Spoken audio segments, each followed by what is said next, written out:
Prison treats you the way you treat it. If you come into prison and then you choose to be attracted by, negative tendencies, it will grind you down. And by the time you are finished, you will have been finished forever. So it's important to resist a temptation to any kind of negative tendencies, to keep your sobriety, to continue to aspire and see the values of things that you have in normal society are seen in this way. Here you had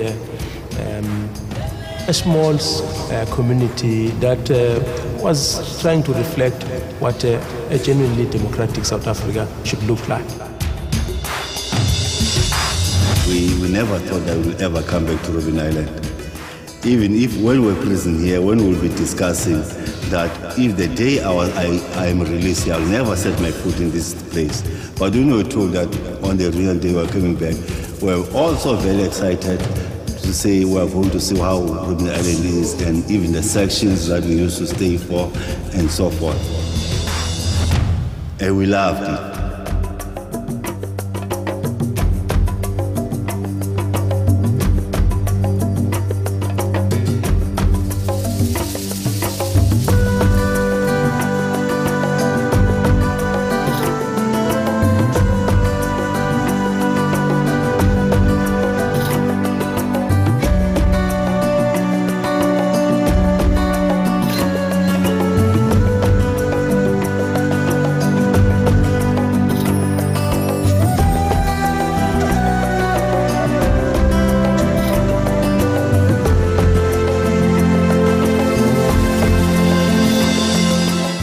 Should never be subjected to a test such as what we were subjected to.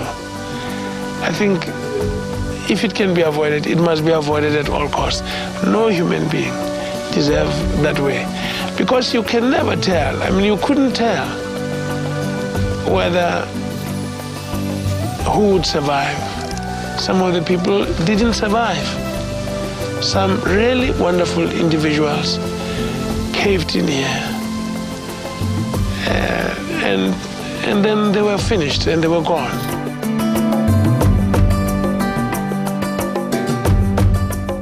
We arrived on the island in '63. Conditions were absolutely awful. We were not allowed to read, no reading material whatsoever. We were not allowed to smoke. And every day, in fact, there was torture, assaults. It was a question of whether we would survive the following day. You start off, when you first came, you were D. When you were D group, it meant that you could only buy cigarettes and soap and toothpaste, something like that. Otherwise, you were strictly bound to nothing but prison food and things like that. So when you D, really, you basically had no privileges, really. And then as they were monitoring you and your behavior was satisfactory, you promoted and you became a C and a B and an A. And then when you're A, really, you were allowed all sorts of privileges. So all of the time, the status, the treatment of a prisoner depended on what class that prisoner was. I mean, very clearly they said to us that you are on Robben Island and you'll never leave Robben Island alive. That was the attitude. Robben Island, one of the world's most notorious prisons. Originally established as a leper colony, this barren limestone rock in the icy seas of the Atlantic Ocean off the Cape Coast became home to South Africa's most famous political prisoners. Yeah, now this used to be the old man's cell.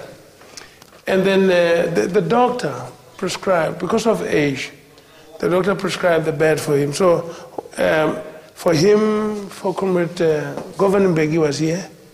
Comrade Sisulu was down there, and so on. Kathrada was somewhere down there.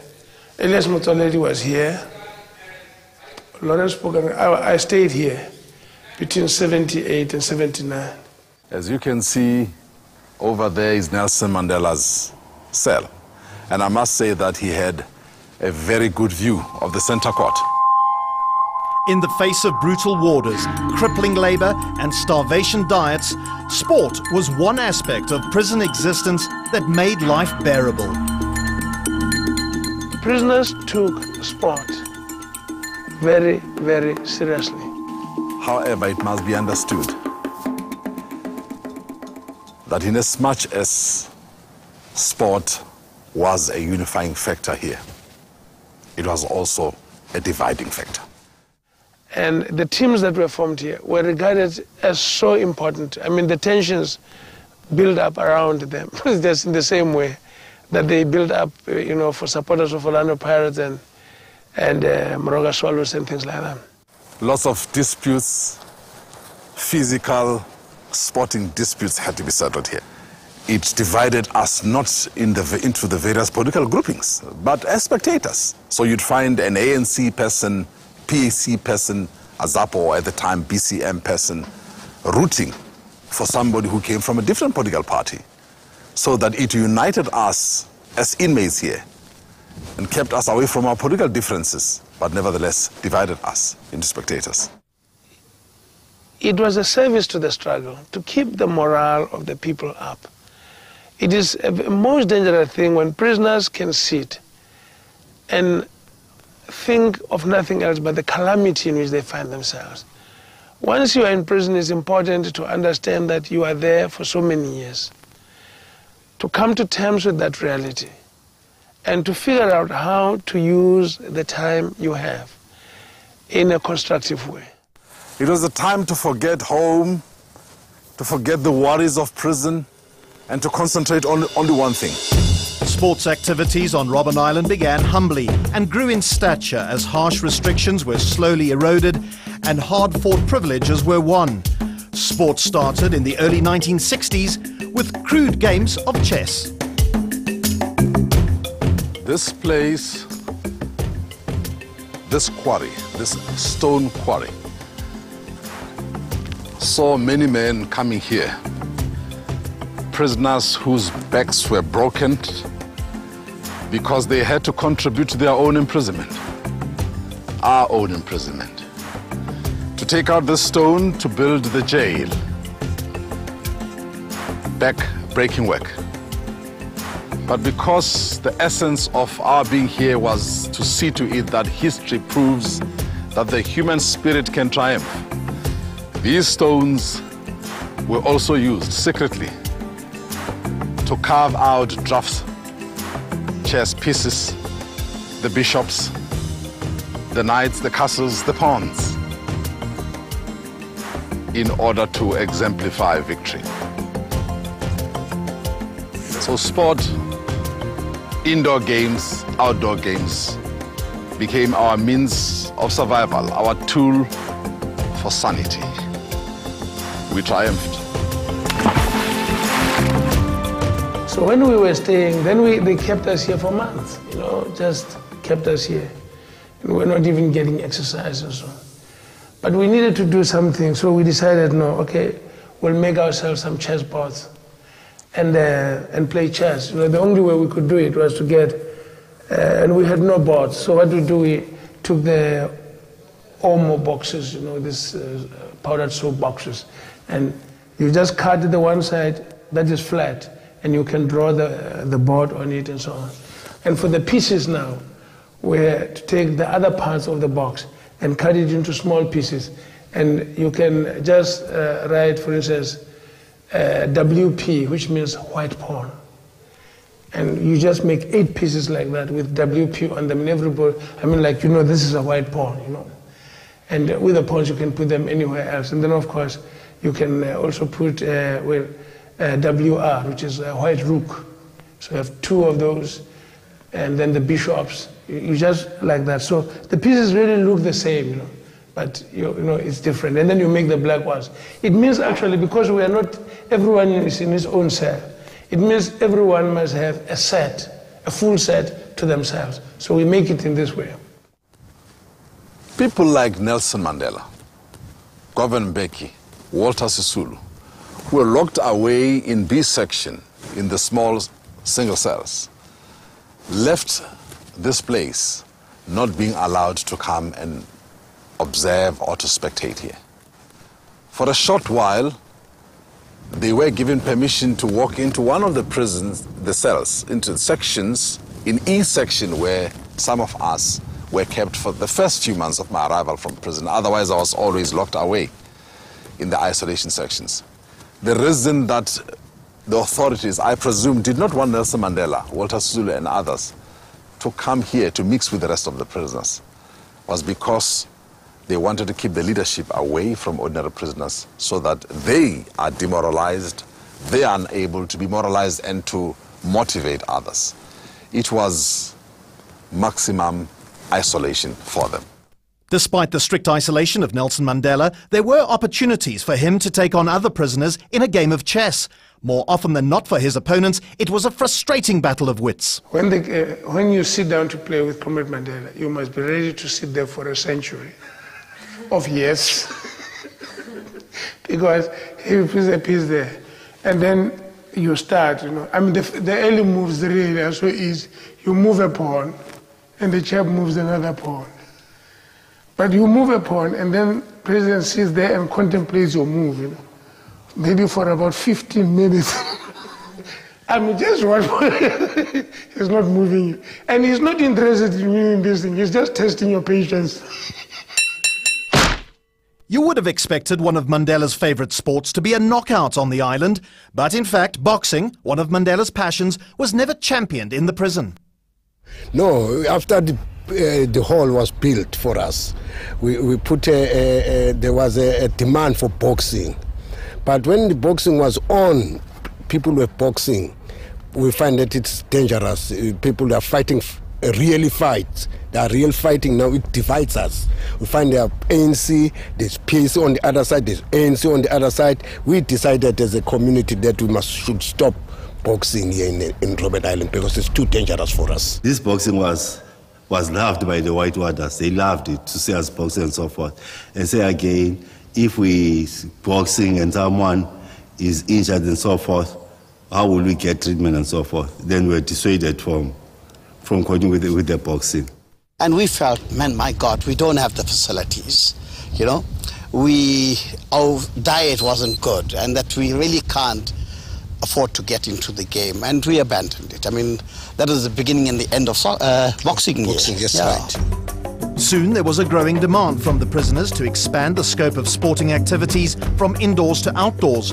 Inmates even went so far as hunger strikes to get their way, and when sports eventually made it into the sunshine, organisation became a priority. For 7.5 years of my imprisonment here, I served as the General Secretary of the General Recreation Committee, which was a prison body for sport. This was our office, and here the various RCs, used to call them the recreation committees of the different sections where the various prisoners were staying, used to converge here under the umbrella of the General Recreation Committee, of which I was secretary, to hold meetings to discuss only matters to do with sport. That's why we're given the privilege of this office, and we're guarded all the time. We had a table and chairs, that's all. And a warder always standing next to the door, making sure that only sport is discussed. But you must know that we're using that body also for other communication means. Here we'll discuss matters to do with how we utilize the funds that were donated by the International Committee of the Red Cross, funds that were donated by various churches, funds donated by individuals, and of course, most importantly, the funds that were generated by all monies that were in the names of the various different prisoners. The interest accumulating because all that money was kept at the bank. That interest accrued to us, and that was our basic source of income to purchase soccer kits, rugby kits, tennis kits, indoor games, almost anything except golf. Because if we had golf balls and we hit those balls, they go into the sea, and we're given permission to fetch them. he may not have come back. Next on the Sporting Triumph, the Robben Island Olympics with an unusual twist. Bread was cake here. So that bread would be taken, hung on a string slightly above where you are. And then every team had to get a good eater who can eat the bread very fast to get the points.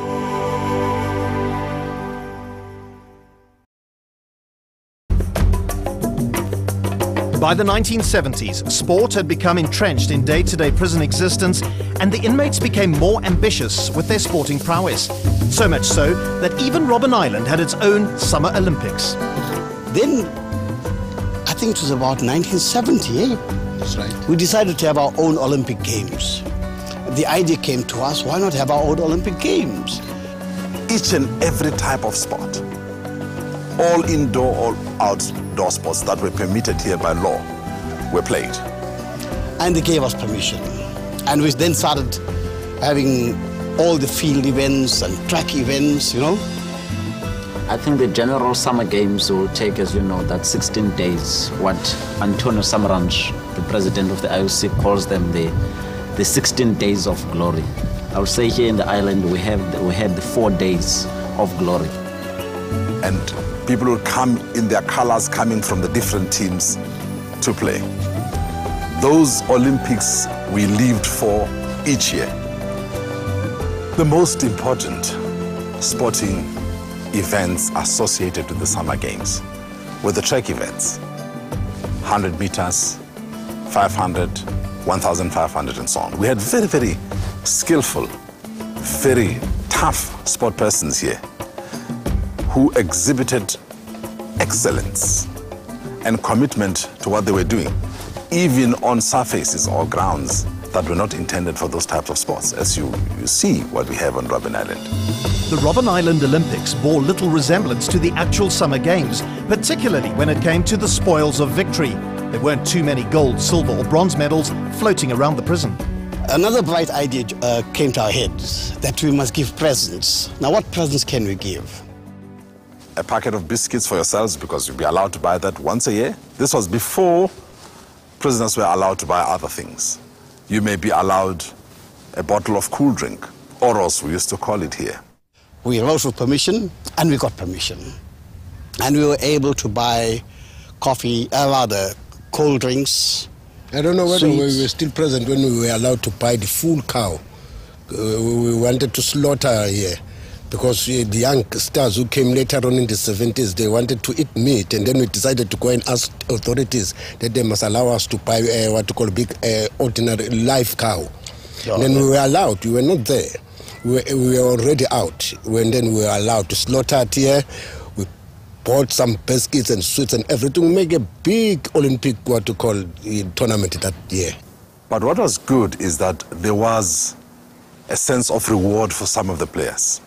Some of us prisoners were artists, would carve out certain sculptures, and these were sculptures handed over to some of the prisoners, those who did well. But some of those sculptures, when the authorities were sufficiently angry some other day, they would take away your sculpture. We had a trophy, and this trophy was made by prisoners in the workshop, made out of wood.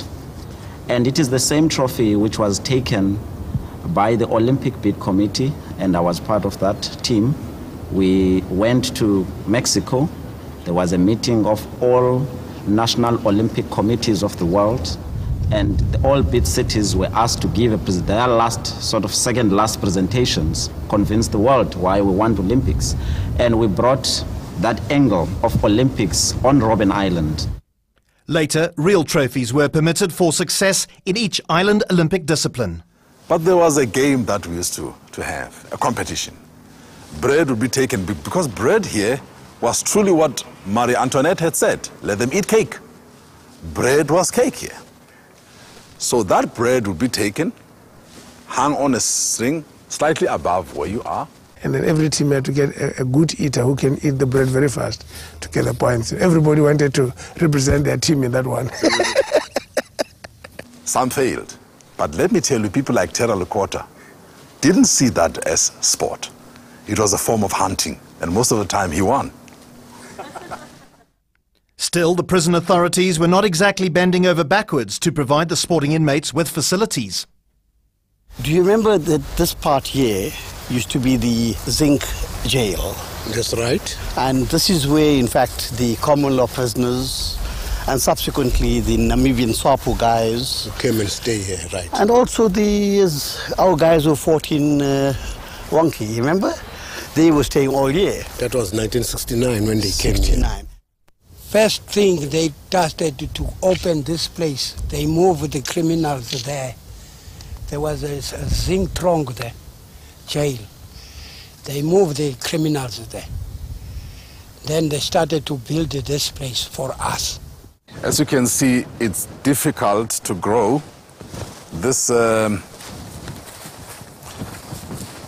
this grass here, because this is kukui grass, which doesn't normally grow on Robben Island. And because there's lime on the ground, we had to bring special soil, and the prisoners worked very hard here during their own spare time to have soil where such grass could grow in order to make this vast field. Although it wasn't always the case, it comes as no surprise that ultimately one sport was king on Robben Island. Here's a soccer field. Here are soccer poles with this net that was manufactured out of fishing nets which were pinched by prisoners somewhere around here. And then we would undo them, and the big ones always comes with, they got strings like that. And then you knit a net, and the prisoners knit this over time, and then afterwards they put it here. You can kick the hardest shot against this net. There's no way you're going to break it with it.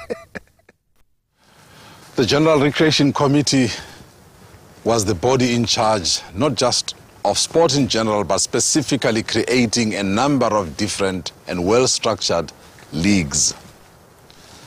There was a soccer league, a rugby league, there were tennis leagues, and so on. Quite apart from the fact that some of the prisoners used to play themselves. Soccer at their own time, rugby at their own time, but they were structured leagues.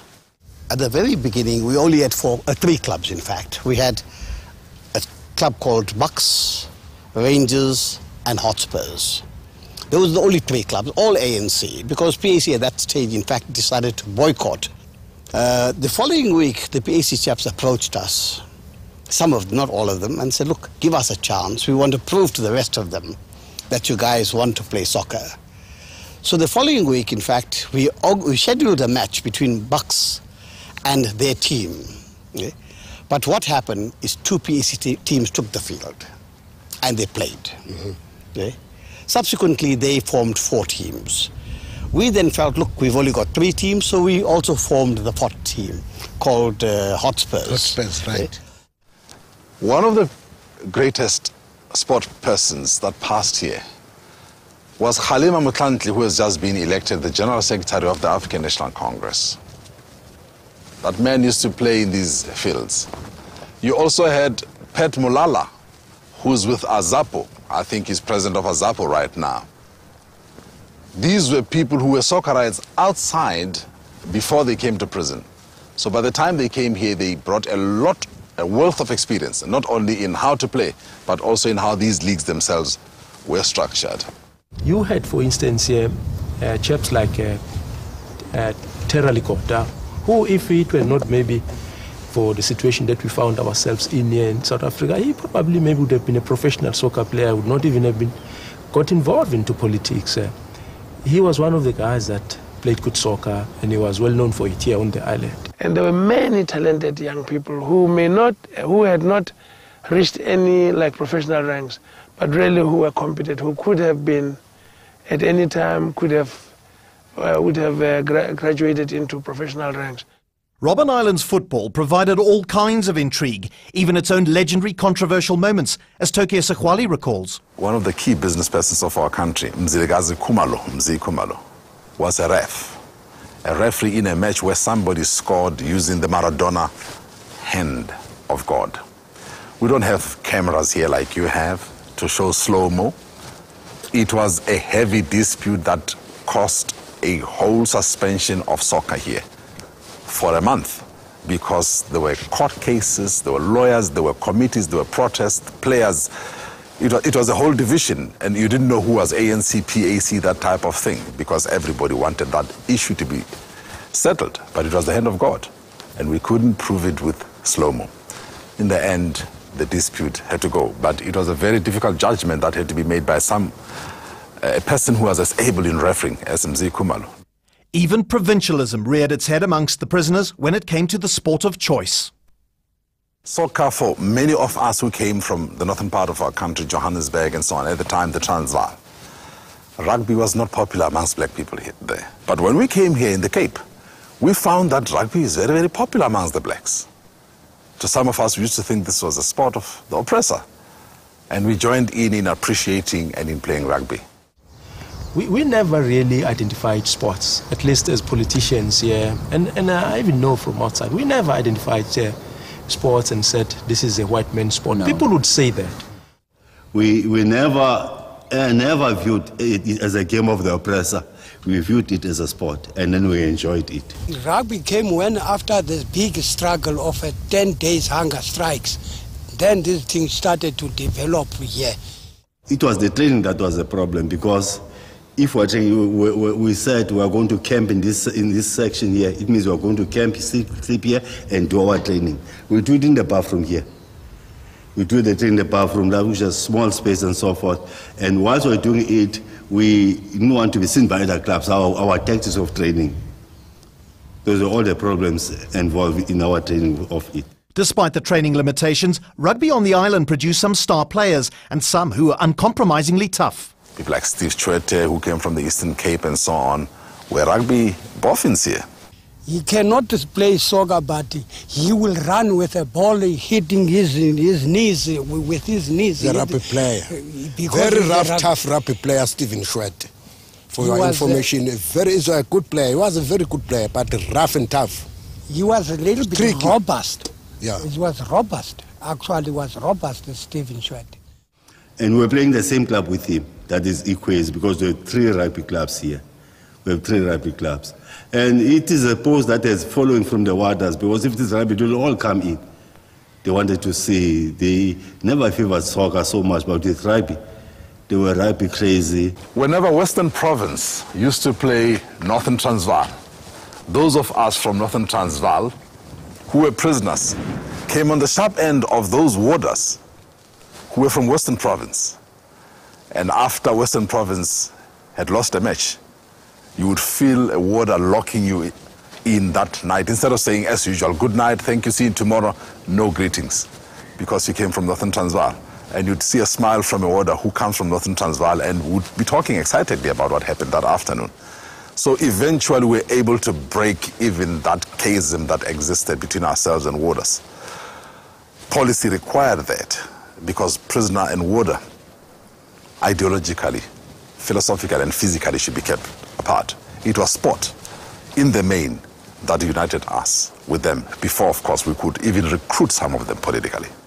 It was in the prisoners' interests politically to win over some of the warders, and sport was the tool with which they claimed success. I know that eventually some warders also broke ranks with the system and sided with this team or the other of the prisoners. The prisoners' unquenching thirst for news and information about the outside world needed satisfying. Newspapers were banned. To get them, they had to box clever. Some of the ways that we smuggled in the newspapers, of course, with me, I always included sporting items. You know, soccer items, cricket items, rugby items, and so forth. But some of the ways that we smuggled in the newspapers, you see these tall towers there? You have them on all 4 corners of the prison. But of course, as you can see, this field is surrounded by double barbed wire. And between the barbed wires, there were dogs, guard dogs. And of course, there was always one ever watching us from that tower behind me there. Now, we used to go to the quarry, walking along that path there. And the ward, of course, that thing used to be manned 24 hours of the day. young warders, 18, 19-year-old chaps, if they want to relieve themselves, pass water, there was a little pipe in which they could pass their water. But if their bowels were moving, there was no way. So the poor chap will take up a newspaper with him, and when his bowels move, is to use the newspaper, make a mess on the newspaper, and throw it down from the tower. We, of course, the next morning will be going to the quarry, and we'll see the newspaper. We'll dive for the newspaper, clean the newspaper up, and read the newspaper. It was our news.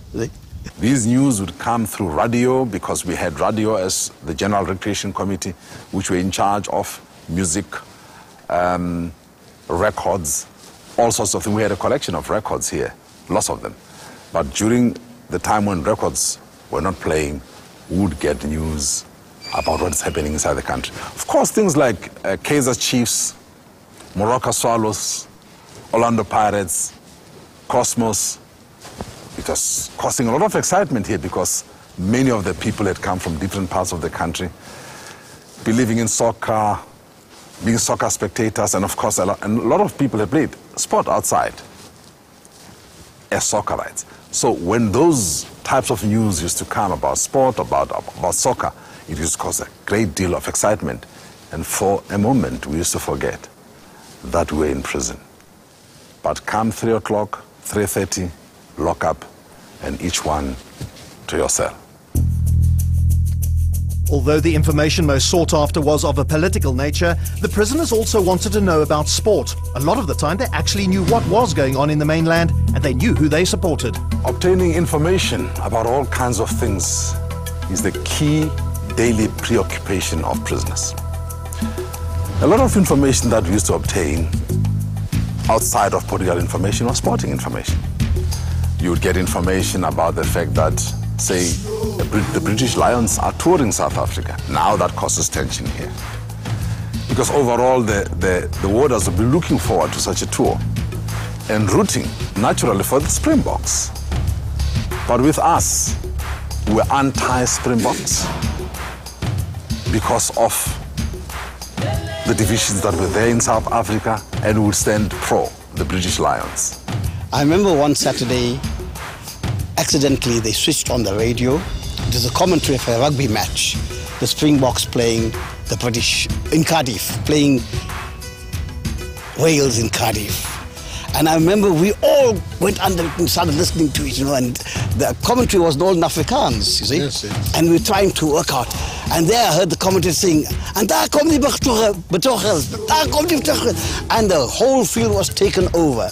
And we were getting excited. I mean, now we were listening for the first time how the demonstrations against South Africa was taking place. And that match was abandoned. Remember that match? I remember, that's right. And I think that tour, that was 1970, I would think it was, that tour had to be abandoned. And the Springboks came back without playing all their matches, as far as I remembered. We liked this sport, but we couldn't support Springbok. We wanted those, what you call the government, to suffer. They want purely white things.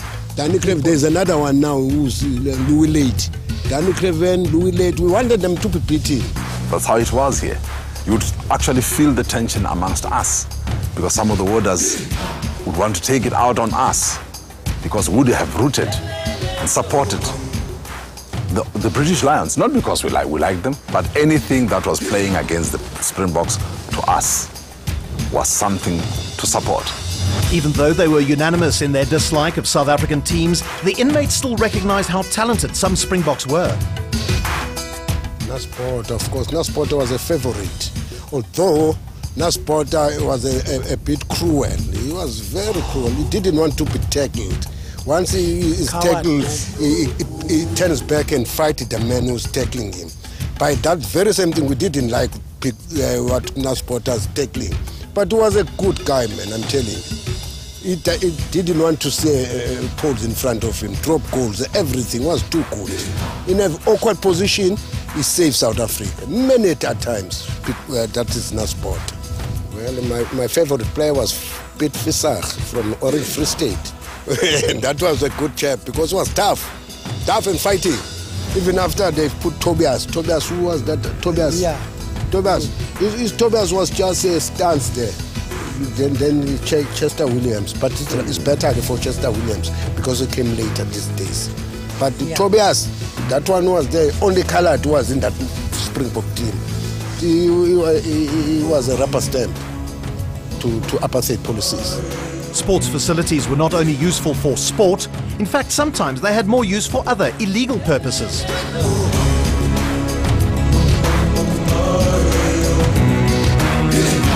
You could push it in and it would run with the water and slowly release the twine.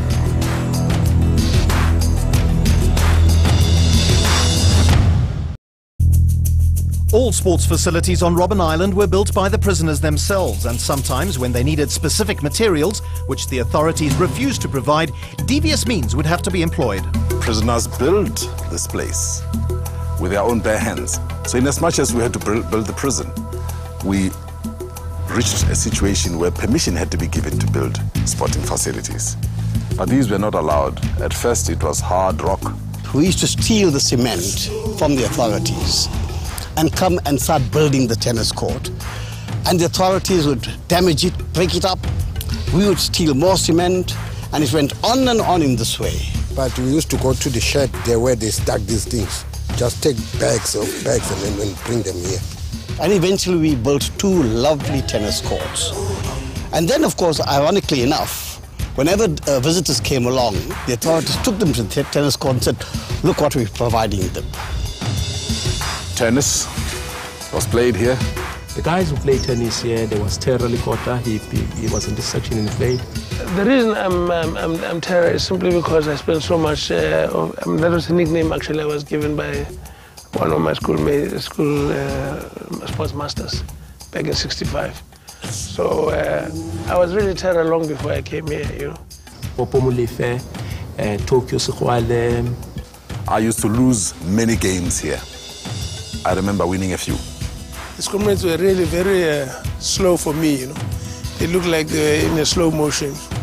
See a comrade, you know, throw the ball this out. And then it takes about 5 seconds going down, and another 5 seconds come up.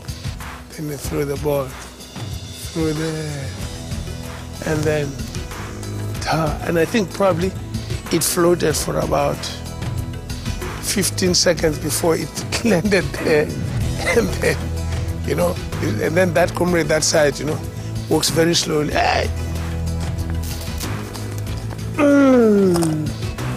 And then he hits this ball, and then it floats very slowly, you know. And then you say, oh, you returned it. And then you see the cameras. It was a long, long, treacherous thing. I really felt punished staying here with very elderly fellows. But the tennis courts and other playing fields, from a prisoner's point of view, were not only useful to provide exercise and entertainment. The primary objective was giving and receiving information, an illegal activity. And sometimes these sporting facilities provided the ideal smokescreen. The warders were constantly hoodwinked. They did not even trust us one bit. Of course, because during the time when sport is being played, there were lots of political discussions, lots of other things that we wanted to do together, otherwise which we could not do when we were locked up in the cells. Now, you see, I was saying earlier that this wall was not there when we first came. So you can see that from these cells, you could see the windows directly in those cells. And you could, of course, communicate. So suddenly at a point, the authorities decided to set up this wall. And they brought the criminal from the medium section prison. And suddenly one day we found them digging here. And then they were taking the comrades here out to go, Comrade Mandela and them, to go and do some work. And when they came back one afternoon, they just found these chaps had already been digging. And they were worried, you see. When they came back in the afternoon, the whole of that area had been dug, you know, because they were laying the foundation for this wall. Somewhere there were hidden bottles of memoirs written, Comrade Mandela, lots of memoirs were written there. And the authorities had, quite by accident, come across them, and they took them. But fortunately, a copy, that was a copy there. Another copy had already been smuggled out of jail. And that's more or less how, you know, what is it? long walk to freedom. He survived in a major part. Many a time, prisoners would gather around the volleyball or tennis court to watch fellow inmates in action, or so it appeared. Many a time, certain vantage points, like drains, would make ideal perches for the supporters to watch and cheer on their colleagues, or so they'd have the warders believe. Had the authorities been watching more closely, they would have realized there was a lot more going on around those drains. Well, it's very difficult now to open this door, you know. It used to open so easy those days. Now, when I first came here, we were locked up in this cell for observation. That was what they called observation period at that time. We came to learn later on, by the way, that Dimitrios Afendas was also once locked up here the day after he killed Ferfut. And, but when we stayed here, and then of course, after the authorities built the wall, blockading this section from the other section, we had to find other lines of communication. Even those routes could not really work. And when they didn't, this fellow here became very important. Because here, in this drain, we could get a number of prisoners to sit around here and see if they're just chatting. But before you do that, you surreptitiously shifted this because it was kind of closed, you see. You shift it so it opens up. And one of the prisoners, preferably sitting here, would have to have a twine, the length of which we knew from here to the other drain in the other side, that its length would reach that side. So for a moment, the comrades that side would suspend. Everybody would be told not to go to the toilet, but then they would run the toilet waters from there. And as the water is running through, we had a note put in a plastic closely and very carefully sealed. You could push it in and it would run with the water and slowly release the twine.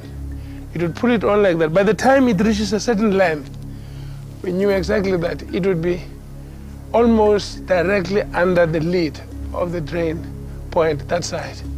And at that stage, it would have to mean that by the time this operation starts here, those people must be aware that this thing is getting ready. And they would contrive in their own way that side to open there and then collect the note that has to be collected, fix their own one to it, and indicate by pulling it hard that it was ready to be pulled back. And then that communication line would work. And if you thought life in a prison couldn't be wine and roses, one of the inmates begs to differ. Next on The Sporting Triumph. I had most of my contact through him. So I used to see her quite more often. And it gave us an opportunity to take forward the relationship that was growing, that was burning inside of us.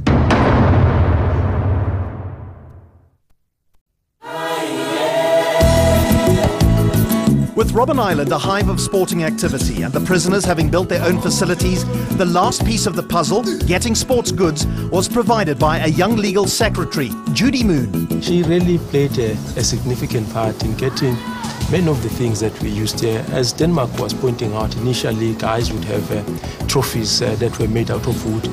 But I can remember later that we really had genuine and real stuff trophies. Judy was working with a law firm, the Mullinex in Cape Town, and it was the only law firm that was allowed to interface with the General Recreation Committee so that we could utilize them for obtaining funds from outside, for contacts with the various international embassies that were located in South Africa. Judy was representing that law firm in order to assist us to obtain all sorts of sporting things, including films from various libraries, state libraries, and the private ones. I had most of my contact through him because I couldn't have contact with all the prisoners in that one regard.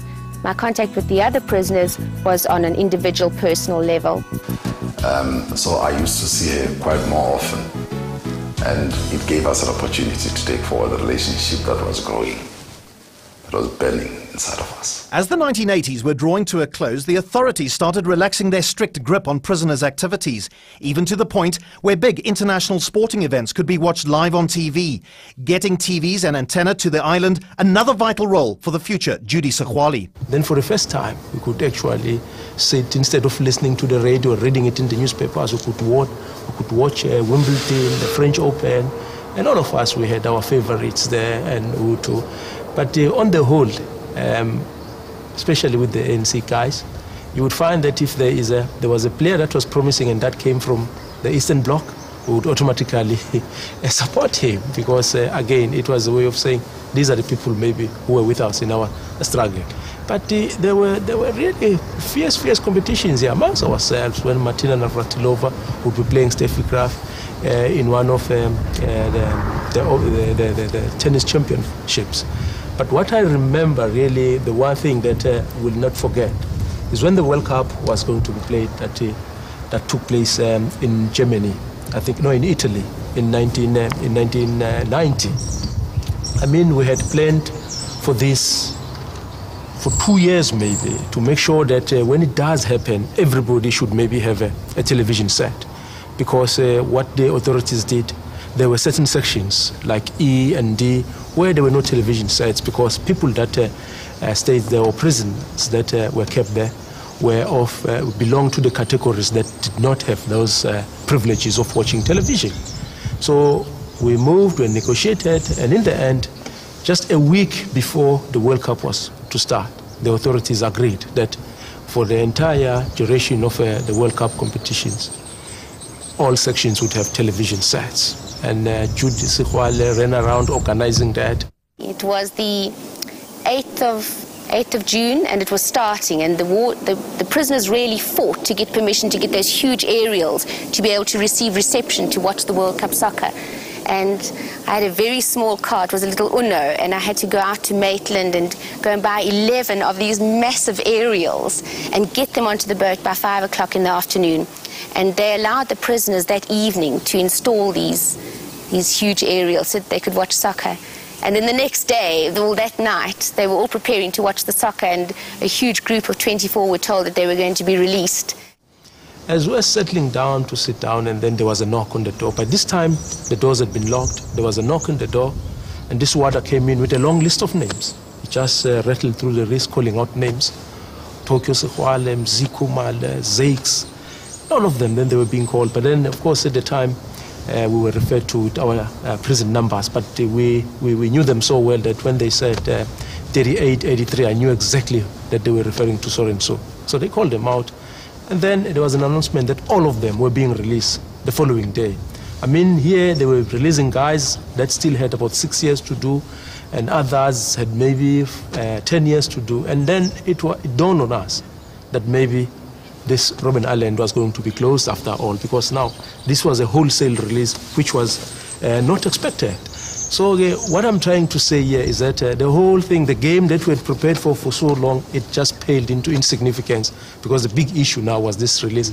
And I think in the end, maybe 2 or 3 guys said to watch that game, because there was this general excitement with people packing and all that, and others saying, we're in the next flight, we are going to Italy. So those of us that were remaining here, we're going to continue, of course, watching it on television. But guys were bragging that next week I'll be in Italy and I'll be watching the real thing.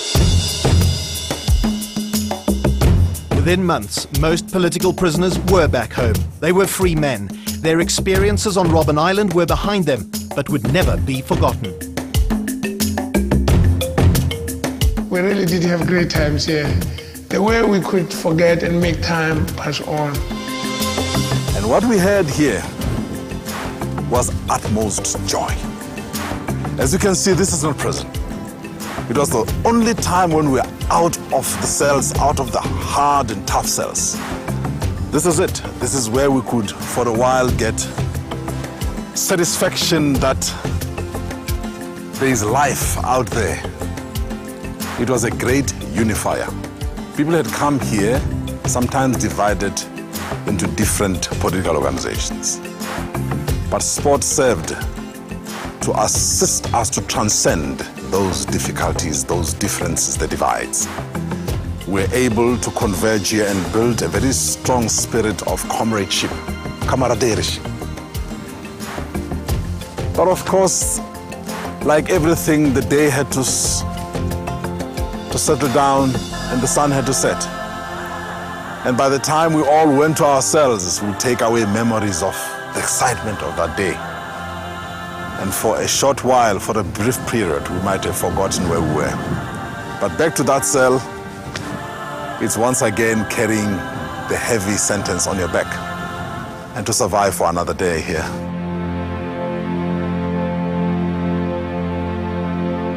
By February 1990, the ANC and other political parties were unbanned. Nelson Mandela was a free man. Sporting isolation had come to an end, not only for South Africa, but also for the Robben Island prisoners.